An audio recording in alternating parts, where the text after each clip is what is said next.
Marriage is one of those things, it's a cornerstone of society, an institution that so many cultures and religions hold up as absolutely sacred, a promise that's supposed to last forever.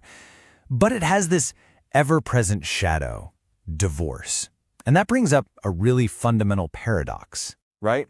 How can a bond, which some people believe is literally forged by God, be torn apart by us mere mortals? Okay, let's really get into this, because the answers tell us so much about the constant tug-of-war between faith, law, and the messy, complicated reality of human relationships. So here's where we're headed. First, we're going to look at the ideal of the unbreakable vow. Then, we'll see what happens when that ideal collides with reality. After that, we'll explore different paths designed for parting ways, check out some modern-day battles, and wrap up with a look at faith, freedom, and what the future might hold. So let's start with the faiths that traditionally see marriage as a bond that simply cannot be broken. We're not talking about a simple contract here. This is viewed as something much, much deeper. You've probably heard this one before. This teaching from Jesus is really the bedrock of the traditional Christian perspective. It takes marriage out of the realm of just a social agreement and turns it into a divine covenant. And the logic is pretty straightforward. If God is the one who created the union, then no human authority, not a king, not a court, not the state, has the power to end it. And what's wild is that you see this same ideal of absolute permanence echoed in a totally different tradition. In Hinduism, marriage is a samskara. The ancient texts talk about the husband and wife becoming one complete whole, an entity that's meant to last not just this lifetime, but multiple lifetimes together. So in that classical view, the idea of divorce, it was just inconceivable. It didn't exist because the bond was spiritually unbreakable. Okay, so that's the ideal, but let's get real for a second. What happens when these perfect, absolute ideals slam into the wall of our imperfect human lives? When a marriage, for whatever reason, completely falls apart? Well, the consequences can be absolutely devastating. Get a load of this number. It's just staggering. In India, because traditional Hinduism had no built-in way to get a divorce, a really grim alternative popped up, especially in a patriarchal society: abandonment. Men would just leave. This census data from 2011 found over 2 million abandoned wives.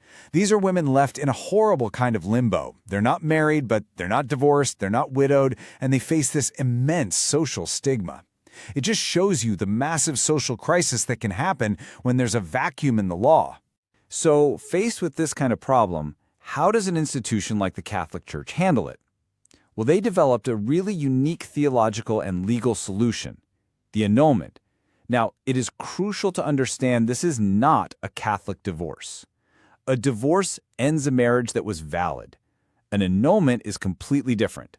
It's a declaration from a church court that a true sacramental marriage was actually never formed to begin with because of some fundamental flaw, like one person was forced into it or there was some major deception. But, not every faith started with this idea of no way out. Some traditions took a totally different route. They looked at human nature and basically said, yeah, we're probably going to need an exit strategy here. And they built it right into their legal and religious systems from the very beginning. Now, you have to put yourself back in the 7th century to really get how revolutionary the Islamic framework for divorce was. It created a structured system. A man could initiate a divorce, the talaq, but it wasn't just a snap decision. It came with waiting periods meant for reconciliation. But here's the radical part for the time. It also gave women formal ways to end a marriage. With khul, she could essentially buy her way out of the marriage even if her husband hadn't done anything wrong. And with fasq, she could go to a judge and ask for a divorce for a specific reason, like abuse or neglect. Over in Judaism, divorce is also seen as a tragedy, for sure, but a necessary one sometimes. And the process is this very specific, ancient ritual centered on a document called a get. It's a very formal procedure. A rabbinical court has to oversee the whole thing. A scribe writes out this 12-line document by hand, and here's the critical part. The husband must voluntarily give it to his wife, and she must accept it. This whole ritual is designed to make sure there's zero ambiguity. The religious marriage is definitively over. Okay, so we've seen the history, but how do these ancient rule books hold up in the 21st century? Well, they are under a ton of pressure. They're being challenged, they're being adapted, and sometimes, tragically, they're being turned into weapons. What's really fascinating about the Jewish legal tradition is its ability to reform itself from the inside. It started in the Torah with the husband having all the power. But then, 1,000 years later, in the 11th century, a rabbi issued a game-changing decree that said you couldn't divorce your wife without her consent. Boom, it's now mutual. And that evolution is still happening today, with things like modern prenups designed to stop people from abusing the system. And that abuse is a huge modern crisis. This quote, it just captures the absolute agony of what's called an aguna, or a chained woman. This is what happens when a man, often just out of pure spite, refuses to give his wife the get, even after they're legally divorced by the state.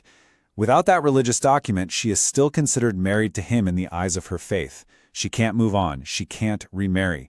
It's an instrument of clarity that's been twisted into a tool of control. And you see a really similar kind of distortion happening in some interpretations of Islamic law. The Quran intended for divorce to be a process, right, with time for cooling off and reconciliation.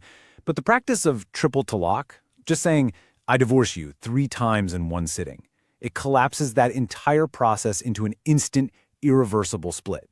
This practice, which has even been done over a text message, has caused so much social damage that some countries, like India, have actually criminalized it, arguing it goes against the original spirit of the law. So all these clashes, they're not just interesting historical facts. They expose a fundamental tension that so many people are living with right now. So let's pull all these threads together and see how people today manage to navigate living under 2 different sets of laws, the law of their faith and the law of their country.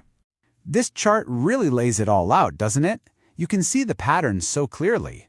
You've got the ideal of permanence in Christianity and Hinduism, which led to things like annulment or the awful crisis of abandoned wives.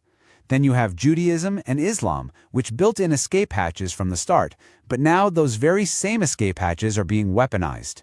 It just goes to show you that every single system has a kind of structural weakness, and the pressures of modern life are really bringing them to light. So what's the big picture here? Where's all this headed? Well, in most parts of the world, civil law is becoming the final authority. It sets a baseline of rights that isn't up for debate, and it handles the big stuff like money and child custody. This creates this dual system where you're legally divorced by the state and your religious status becomes a second, more personal layer. This gives people basic protections, but man, it can also lead to huge conflicts when, as we've just seen, the 2 systems clash. And that really brings us to the big, final question that hangs over all of this. The story of divorce is really the story of a constant negotiation between the sacred and the secular, between idealism and reality, between covenant and compassion. So, as our ideas about individual rights and equality and just plain happiness continue to evolve, how are these ancient, deeply held traditions going to adapt? How will they find a way to coexist with our modern lives? That's the challenge.